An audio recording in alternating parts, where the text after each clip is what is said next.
Baxın, doktor qurbağa ilə müalicə edir. Qurbağanın xüsusi belə dəsmalı var, onun içində qoyur boğazı var. O sənin boğazının zəhərini çəkir, Şahin. Bax, o depressiyanı, ondan sonra ruh düşkünlüyün, mənim qonşumu da eləmişdim. Mən bacımın baldızından görmədim, o gedirdilər, gəlirlər, bacım məşğul idi ondan. Amma məsələn, qonşumda bir qızı da mən göndərmişdim, onun qurbağaları ilə Türkiyə misalı mən açırdım boğazından. Açırdıq ki, qurbağa elə bil ki, piyanlı. Ya ölüb, ya da belə. Xəstəliyin ağırdısa, canında o stres, gərginlik varsa, ölür elə həmən qurbağa. Qurbağa da canlıqda. Yox, biraz yüngülsənsə ölmürdü. Orada məsələn belə qalırdı, biz açıb buraxırdıq.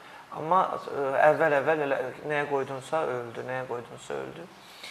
Çox gözəl onda da, o xanımda da. Onda da mastopatik düyünlər vardı.